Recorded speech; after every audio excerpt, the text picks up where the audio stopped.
எல்லாரும் இங்கே வாங்க. இன்னைக்கு எனக்கு ஒரு ஐடியா வந்துச்சு. அது என்னன்னா, எனக்கு டைகர்ஸை பார்க்கணுன்னு ரொம்ப ஆசையாக இருக்குது. டைகரா? அம்மா, எனக்கு ரொம்ப பயமாக இருக்குது. இதுக்கு எதுக்குடா பயம்? நம்ம ஊருக்கு பக்கத்தில் ஒரு கிராமம் இருக்குது. அங்கே நம்ம கவர்மெண்ட் டைகர் ரிசர்வ்ஸ் வச்சு புலிகளை பாதுகாக்கிறாங்க.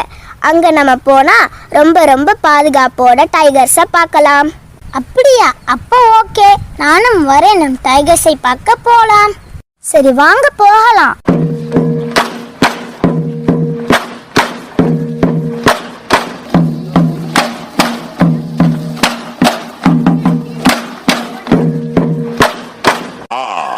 It's dark in here. The land where civilization forgot. It's the underground. Welcome to the jungle.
எல்லாரும் இங்க வாங்க.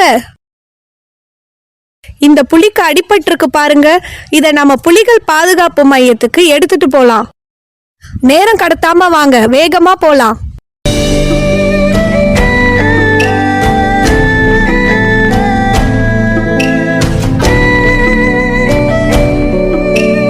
ஐயா, இந்த புலிக்கு ரொம்ப அடிபட்டதால மயக்கத்துல இருக்கு.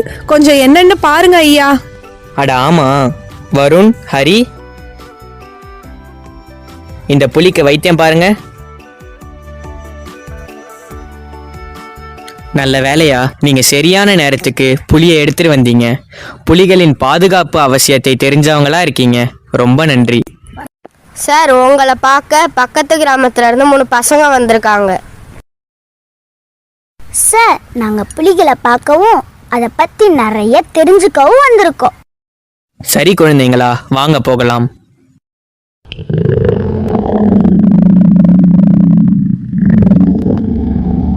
வாவ், எவ்வளவு நல்லா இருக்கு. ஆனா கொஞ்சம் பயமா இருக்கு. ரேஞ்சர்ஸ், நீங்க டைகருக்கு சாப்பிட என்ன கொடுப்பீங்க? இங்க புலிகளுக்கு சில வகையான இறைச்சிகளை உணவாக கொடுக்கிறோம். ஆமாம், டைகர்ஸ் இயற்கையாகவே மற்ற விலங்குகளோட மாமிசத்தை தான் சாப்பிடும். அப்புறம் இது ரொம்ப பலம் வாய்ந்தது கூட, சரியா? ஆமா, ரொம்ப பலம் வாய்ந்தது. அப்புறம் ஏன் சரி இந்த டைகர்ஸ் அதிகமாக அழிஞ்சு போகுதுன்னு சொல்றாங்க? காடுகள் அழிக்கப்படுவதால் புலிகள் தனது வாழ்விடத்தை இழக்கின்றன. பறவைகள், பூச்சிகள் மற்றும் சிறு நீர்நிலைகள் அழிவதால் சின்ன சின்ன விலங்குகளுக்கு கூட சாப்பிட உணவு கிடைப்பதில்லை. இதனால் ஃபுட் செயின் பாதிக்கப்படுகிறது. சட்டவிரோதமாக புலிகளின் தோல், எலும்பு மற்றும் பிற உடல் பாகங்கள் வேட்டையாடப்படுகின்றன. மனிதர்கள் தாம் வாழ்வதற்காக செய்யும் சில வேலைகள் அவர்களுக்கு தெரியாமலே மற்ற விலங்குகளுக்கு ஆபத்தாக அமைகின்றது. ஆமால, இதுவரைக்கும் இந்த விஷயத்தை பத்தி யோசிக்கவே இல்லையே. அப்ப புலிகளை எப்படி பாதுகாக்கிறது? புலிகளோட பாதுகாப்புக்காக நம்ம கவர்மெண்ட் புலிகள் பாதுகாப்பு திட்டத்துக்கு கீழ் இது போன்ற இயற்கையான சரணாலயங்களை உருவாக்கி இருக்கு. இது புலிகள் வேட்டையாடப்படுவதை தடுப்பதோடு புலிகளின் ஆரோக்கியமான எண்ணிக்கை சரியா இருக்கான்னு கண்காணிக்கும். சுதந்திரமா இயற்கையான வாழ்விடங்களில் புலிகள் வாழவும் இந்த திட்டம் வழி செய்யுது. புலிகளை பத்தி நிறைய பயனுள்ள இன்ஃபர்மேஷன் சொன்னீங்க சார், ரொம்ப நன்றி. புலி நம்மளோட தேசிய விலங்கு, அதை பாதுகாக்கிறது நம்மளோட கடமை. ஆனா அது சிலருக்கு புரியல. ஒருவேளை அருவி புலியே வந்து அதை பத்தியும் அதோட கஷ்டத்தை பத்தியும் சொன்னாதான் புரியும் போல. என்ன, புலி சொல்லணுமா? சொன்னா எப்படி இருக்கும்?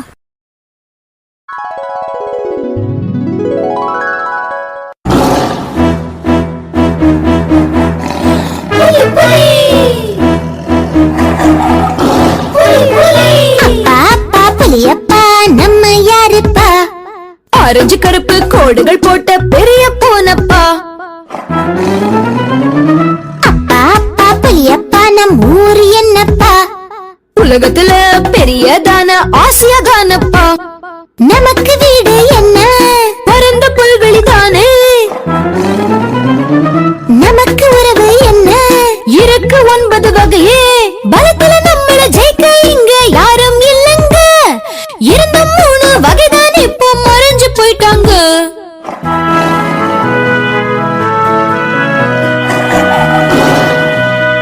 புலிக்குட்டியாரு புலிக்குட்டியாரு இங்க பாருங்க.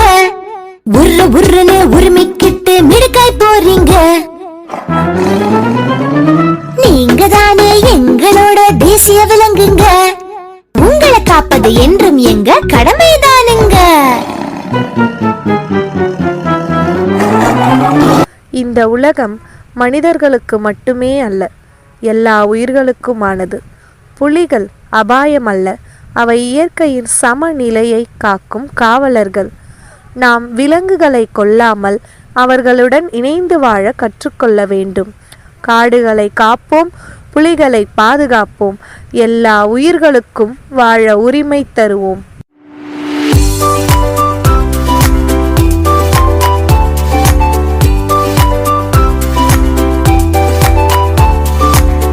Save the animals, big and small, in the sky and trees so tall, in the ocean, on the land, let's all lend a helping hand.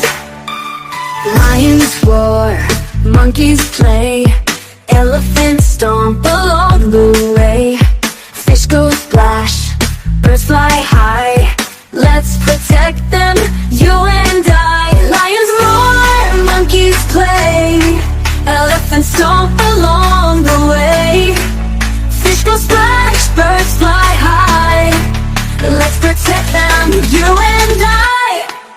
Save the animals, big and small, in the sky and trees so tall, in the ocean, on the land, let's all lend a helping hand. No more trash, keep it clean, love the earth, keep it green, every creature needs a home, let's protect them as they roam. Wild and free, let them be a happy world for you and me.